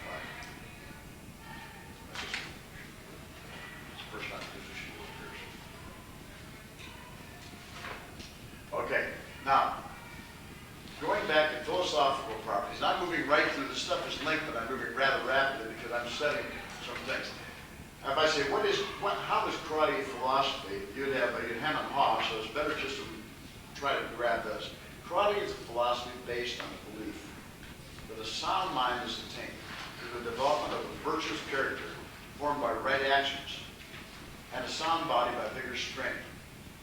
The mind is not only deemed as a vehicle for emotions and knowledge, but is also considered a tool to directly perceive reality, to directly grasp itself strongly enough to manifest a peaceful nature in any circumstances. And if you're having anything, and you're talking about the philosophy of karate, that should be a thing. It's a philosophy based on the belief that the sound mind is attained through the development of virtuous character formed by right actions and the sound body by vigorous training. And that is enough. But it says in talking about visualization, arts, karate, music, and stuff, it is possible for the perceptive mind to enhance awareness and reaction. In effect, to use visualization techniques to directly influence the value of the performance. Practicing such technique is difficult because a perfect model is needed to construct a mental image. And where can you find a perfect model? If you don't have one in the closet or attic, perhaps you can construct one in your mind. But if you can't do the technique, how can your mind construct the model? Now, this is really a basic problem because the guy goes out and he's going to do kata, you see. And he's going to do the kata better. Better than what? If he doesn't know exactly what he's supposed to do, how can he do it? He doesn't know exactly how it's to be laid out. How can he do it? So he has an image of this. And it's in the kanon of the forms that we've written so long ago that if you're doing a kata, you have to imagine perfection both in yourself and in the opponent, your imaginary guy. And if you imagine yourself and that you're flying the opponent, if you imagine perfection in the opponent, you're flying yourself. So where do you begin on the thing? And it's the same thing, like if I'm punching with one step, if I do a perfect one step, then I can't be attacked. And on the other hand, if I imagine attack being perfect, I can't be fat. See, so that's the same thing. So if the idea is to be punching is not to be blocked, and the idea of blocking is not to be punched, and you're going to do both, how can you reconcile that? And you don't. You grasp it directly. So you have to be inculcated with the value. Just like Jim here and I were talking about the pronunciation of the word S-I-L, C, and in Spanish, he put C, seal. And you didn't put an L on it. S-I-L, C-I-L, not C. And the L is, I said C, I see seal, I drop, sit. You can't even hear it. But it's done nonetheless. And it becomes, you say, well, I'm not saying it, but you are saying it. It becomes one thing that you can't hear it, you can't see it, so you think you're doing it. If you can't hear it, you don't know what it is, so you can't do it. It's that kind of thing. So when perfection in form, you cannot attain perfection because the model of perfection does not exist in your mind. That's why you have teachers with a greater degree of knowledge that help your ear. It's the same thing with parents who teach music. They can get the note, but to get the sense of touch required to have the music harmonized in a certain way requires a really specific ear to hear it. And without that, so part of the thing of teaching is to create the ear as well as this. Now let me go back. When I was playing violin like this, I played very carefully scales. And for a whole year, I played real slow notes of scales. One, da, da, da, like that. And at first, they sounded perfect. And then the more I played, the worse they sounded. And I complained to my teacher. He said, well, you know what's happening. He says, your ear's getting sharper. And my ear got so red, I could hear the little bend. And I could start hearing the Ray Fairfax and condensation knock. When the thing was out of tune, I could hear it sound just like this. You know how music goes. They have the sine waves are like this. They go together. And every now and then, they go this way. You bump it, but the thing's not coordinated, so you can hear this knock. Just like this. And you can't hear it. I can hear it in music all the time. You can't hear it. So just because you don't hear it doesn't mean it's not there. We used to term a long time ago, we called it the grungle. And I've gone through that there so many times we don't need to go through it again. But that is really there. So if the model doesn't exist in your mind, how do you know it? So we talk about beating tempo and syncopation in a sense of movement. That is of a critical nature. Now just jumping back here to that point, if we're talking, going back to the handout, page 15, everybody have a new handout? Again, pop one book over you too.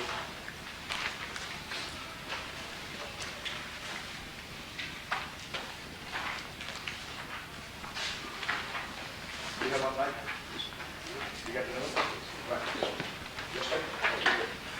Okay, going back to page 15 of the handout. If any of you senior people think I should move on or stop or slow down on this, please tell me, because I'm making an rather elaborate point anyway, are they? You getting it? Please. What? Sir. It's complicated. Nothing more down. Aren't you interested in how my mind's tracking this? Well, that's good argument. Okay, let's go. Now, understanding the basic movement requirements of the Kwanmukan pattern. You could also write the Kwanmukan if you like as G-H-E-U-N-G, Kwanmukan. Or let's do it this way. I'll make it more Chinese. Okay. Let's put it this way. G-U-A-N, gone. C-H-U,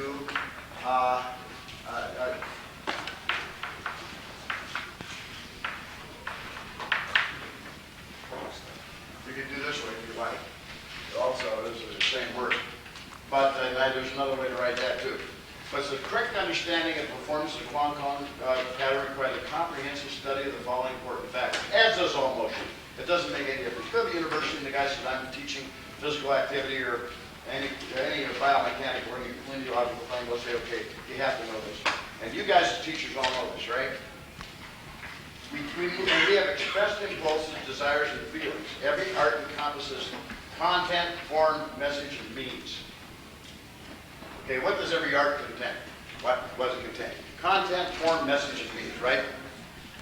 What we're going to do, the way we do it, the means, manner, and method, if you will. That's a conceptual framework. These are expressed by the elements of movement. This is mandatory, you know that. We have content, form, message, and means, and they're expressed by the element of movement. Movement has three facets, right? What are the three facets of movement?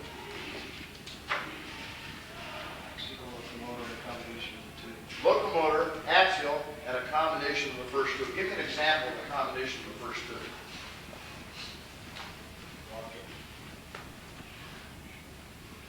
No, not really. Walking and swinging your arms at the same time. What? Walking and swinging your arms at the same time. Except before we're going to form like this, that's a combination of axial.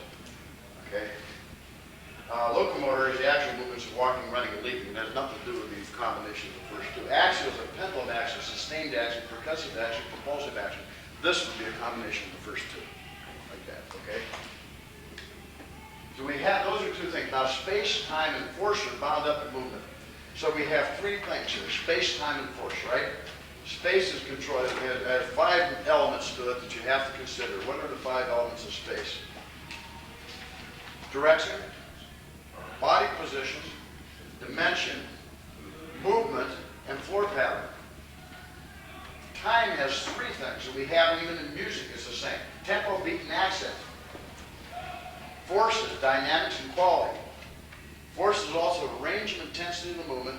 Strength and agility are needed to expand the energies necessary for its application. This is core knowledge. Absolute core knowledge. And you don't say the movements are too small, you say the dimension is not correct. This is core knowledge, and this terminology should be used. But we don't use it. Why? Because you have not, it's been not placed on a priority thing for you. You got your black belt without having to learn this stuff. If you had to learn this page to get your black belt, you would have learned it. Is that not correct? But what has forced you to learn it? Nothing. Okay, in the martial arts, we don't force learn. Because that's a great method for cutting out who can be a great martial artist. Is the ones that can walk through the door, go through, and the ones that can't walk through the door don't. So this is sort of like a gate. And it's quite obvious to you, and it should be now, that I passed through that gate some time ago. And you have not yet. But you will. I think a lot of you will. I think there's no question about it. Now, you're talking about core knowledge, and let's go to what Bertrand Russell says on page 29 of Manual 1. I'm going to reorder this whole thing, reissue it, and then it'll be ordered correctly by chapter. But right now, this is in three monumental sections. Okay, Bertrand Russell. Comment that talks about intellectual rubbish. So give me an adequate army.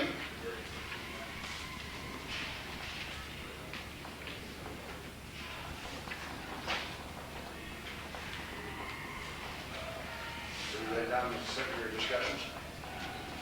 Where'd you go? What? What I said was an important one. That's not true, sir.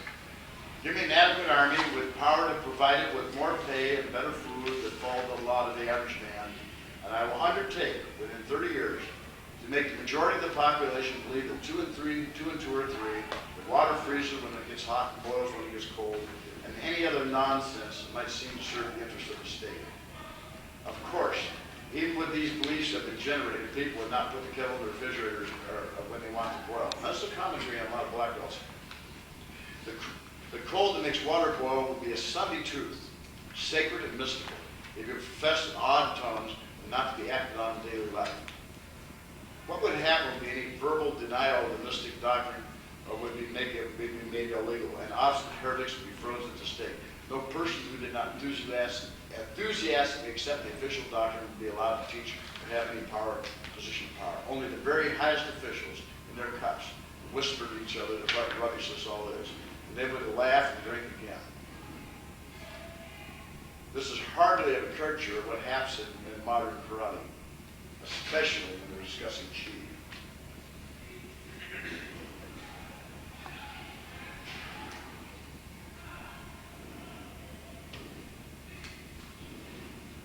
This is a problem. See, we have things that are, and I know people don't agree with me on that, but that's just what I think.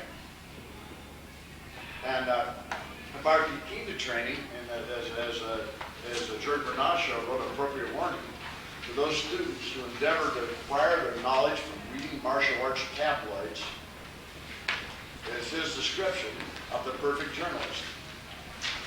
Now, we could say tabloids and watching TV tapes and things. And he's describing the guy that does this type of thing. See, we had like Graydon, who was sort of like a cheerful, affable young man who was disabled for ordinary business purposes by congenital erroneousness, which renders him incapable of describing accurately anything he sees or understanding or reporting accurately anything he hears. As the only employment in which these defects do not matter is journalism. For a newspaper not having to act on its descriptions and reports, but only to sell them to the idle and curious people, has nothing but honor to do by inaccuracy and veracity. This guy has been perforce become a journalist and has to keep up the air of high spirits through a daily struggle with his own illiteracy and the precariousness of his employment. But I like this, I like this phrase here in particular, is disabled for ordinary karate purposes by a congenital erroneousness which renders him incapable of describing accurately anything he sees or understanding or reporting accurately anything he hears. And I think that just is exactly right on the money for a product with all of our karate things. I think that's just, George Bernard Shaw wrote that a while ago, and I think it's really true. Okay, let's go back here again. And to start with, let's agree that one can only comprehend what the mind has the ability to measure. That the mind is our instrument of measurement, and we can only measure whatever it can grasp. Right? And let's assume that. Now, let's go on over here again. And on page 37, we're dealing again with card unit. It says, how are the first premises obtained? Since deduction must start from somewhere, we must begin with something unproved, which must be known otherwise than by demonstration. I shall not give Aristotle's theory in detail, since it depends upon the notion of essence. A definition, he says, is a statement of the thing's essential nature. The essence of a thing appears to mean those of its properties which it cannot change without losing its identity. See? So you're going on about essence of something. So when you talk about the root or base or essence of something, you have to be really careful, because it means that you have to know the origination, the origin of the thing, if you will, and how indeed it was proved to be of essence. For example, the guy says all techniques must move from the heart. Well, I suppose that's probably true, but what about the ones move from the small to the back? So it's the back of the heart. Well, then you start into that kind of cutting salami stuff that just makes karate people go nuts. You know, you end up just going sparring and forgetting about the detail work. They can. Now, in the insight, going on just a little further, I think without any more philosophical thing right at this moment.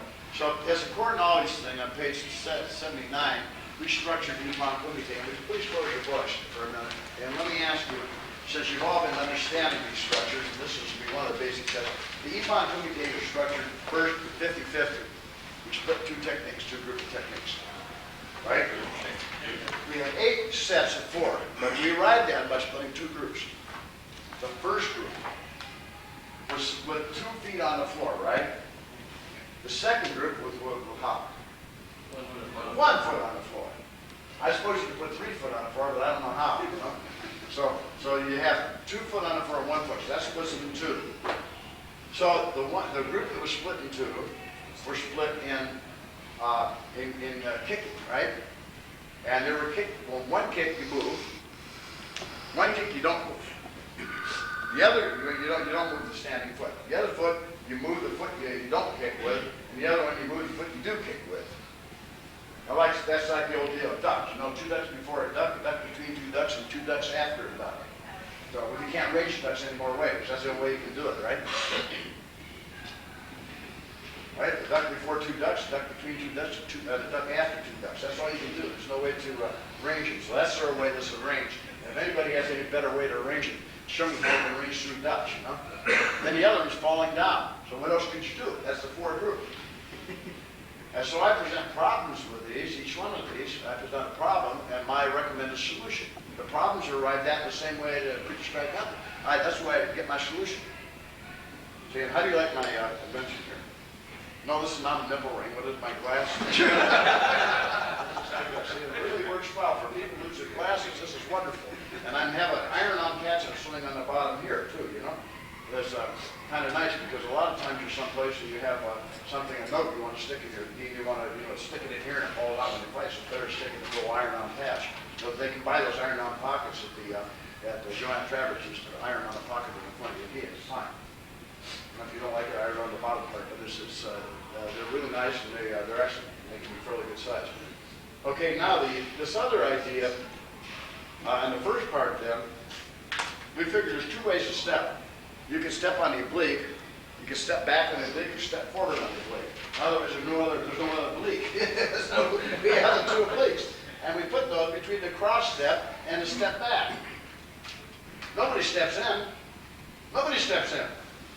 Because the real range on Ipan Kumite is, Michael, come up here. The real range on Ipan Kumite is here. And I'm here. You see? Right here. And he steps back to attack me. And he steps and punches. See, I get here. And so there's no stepping back on the very much. There's no stepping back on the action. Right? So there's only, there's no stepping forward. You step back, you step sideways. There's not much way to go. And you step on a blink. How else can you step? So I have broke these down. So why would you set up your own epons that have no direct meaning here? Furthermore, these translate to something else. So this is core knowledge. It's core knowledge. There's 8 possible fundamental things. You could set up problems within these and adjunct to these, but if you can't do these, why do any other? The pattern is clear. Where's my chocolate? The pattern is simply like this. And you got 2 feet and 1 foot. That's all. It's as simple as that. That's a pattern movement. I mean, what other pattern are you going to have?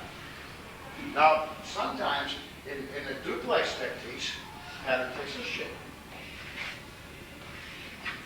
They start taking a circular shape, and that's when you get into duplex techniques. And those are to be done once the first idea is moving. You got to move 1 foot before you move 2. Unless you're jumping. And then we have that taken care of here too. So that makes sense. Anybody done trouble with that? Okay, going on. And going to the second class section, and picture of me playing violin, my son there stuck in the second part. And dealing with the conceptual framework under which this all lies. Now, we've gone to great depth dealing with the idea of the genoform. What that is, that's just simply the human genome. And we can just simply stop there and consider that, or whatever, that's just simply, you know what the gem is, right? That's it refers to the complete body system. What did you say that? It refers to the complete body system. Then we have the schema form. And can anybody get up and very quickly tell me what the schema form means?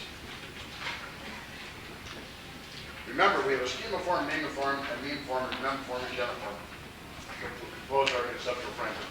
That we inculcate the values of that we want through the use of the standards, right in the cognitive restructuring, which allows us this kind of virtual reality. Let me preface this that I do believe that there's a dream in our minds when we sleep, and that dream is not connected to anything. I also believe there's another dream that went away and is connected to the senses and lags a little bit behind. But the idea of this dream, if you will, is that everything exists in memory and imagination. They both function there. One has to be very closely attached to sensory input, the other is not. And like as I said the other day, if you're taking drugs and you're sort of attached to the sensory input, but you're cut off from it in the sense that you have to keep reinventing yourself as you go along, much as the Piaget talks play. So drugs create a type of play in the mind that recreates the image. But both things are a dream. Both things are a dream. One is most closely connected to things, and the other isn't. So you create a reality from this dream, and you assume that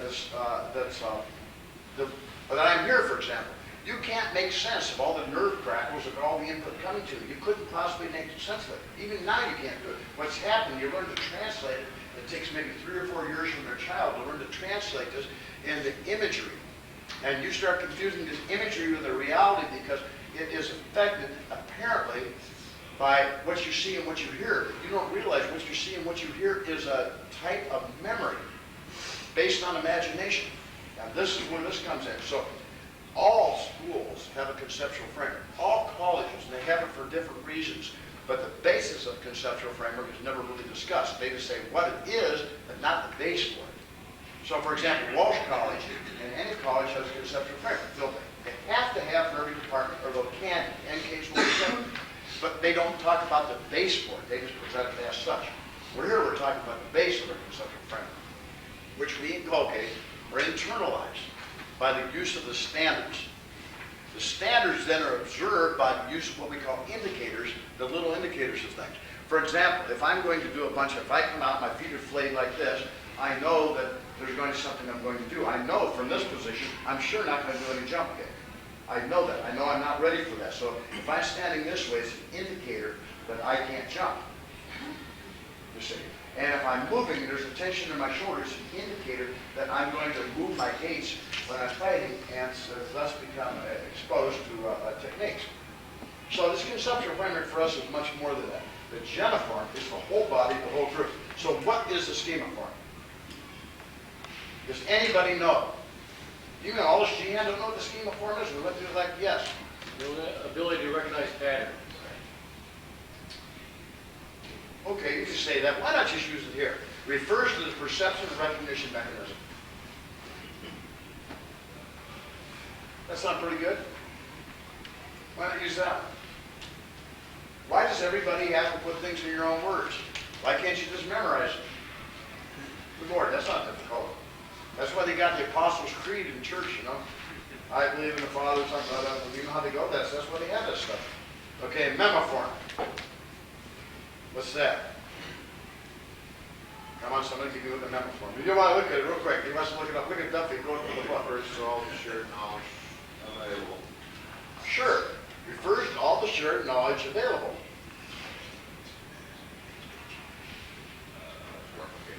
No, that's not really complicated. I mean, no. And we can make it really simple.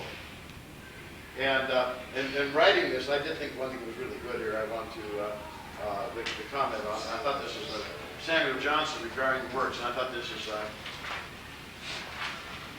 up here. And it says, in the complex treatise, I attempt to avoid the primary barrier of understanding the origins. We talked about the importance of studying origin because we see about the defensive structure. We can find a fault in something in this defense, right? In this complex treatise, I attempt to avoid the primary barrier to understanding the origins of the martial arts. The lack of appreciation of semantic and cultural distance separates the modern translation from the original text. So in some sense, we see the same thing in karate, don't we? When a guy presents a style of karate, and then some guy who's never studied karate comes out and does karate and beats the shit out of a guy. Just simply wipes him off the floor. So the original